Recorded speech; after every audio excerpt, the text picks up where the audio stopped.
One thing that nobody talks about being in a conscious relationship is that you will still trigger each other.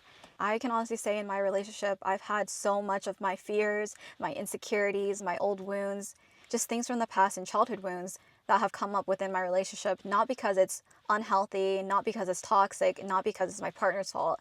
It's because these are things that are being brought up within me that needs to be healed, that are asking for my attention, because these parts of myself wants to be set free. And the reason why you get triggered, the reason why things are coming up now, especially being in the relationship and maybe like your partner is triggering those things, not because it's their fault, it's because these parts of you now want to be like released. It's asking for your attention. It's given an opportunity to be released. So when your triggers come up, treat it as an opportunity and ask yourself the question, like, what is this bringing up within me? Or what parts of me want to be set free? What parts of me have I not healed? And like, ask yourself the right questions rather than playing the blaming game and asking who's wrong or who's right and getting defensive.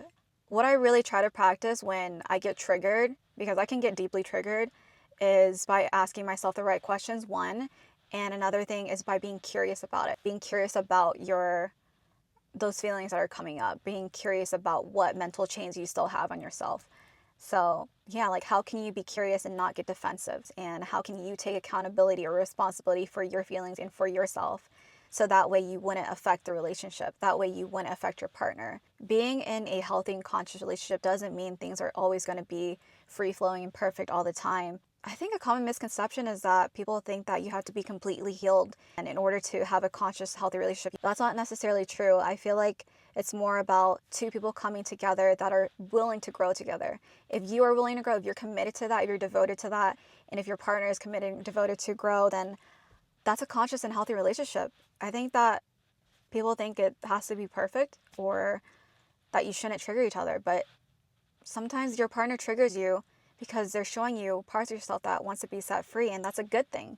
Obviously, if they're not doing it on purpose, I'm pretty sure you could tell the difference between toxic and the difference between getting triggered. Use your discernment with that, but the main message that I want to get across is to be curious instead of get defensive. Know that the parts of yourself that are being triggered are just asking for your attention, and these things are coming up now because it wants to be healed and it wants to be let go of, it wants to be set free. I guess like what I want to ask you is like, what can you do differently when you start to get triggered in your relationship? Like, you know, you love your partner, you know, you care about your partner, you know, you want this relationship to work, but how can the relationship work if you are not willing to grow within the relationship, or if the other person isn't willing to grow? At the end of the day, like, what are you willing to do for yourself? What are you willing to do for your relationship? As long as you're not compromising yourself or the other person isn't doing that either. I don't want you to treat triggers as proof that a relationship is broken, because it's not broken. You guys are healing together. It's growing. That's if you guys are both willing to do it together. So yeah, ask the right questions. Be curious. Don't get defensive. It's so worth it when you heal yourself. It's so worth it when these triggers come up to be set free. You're just going to feel so liberated. And honestly, I'm still working on it myself. It's still practice for me. It's still practice for my partner.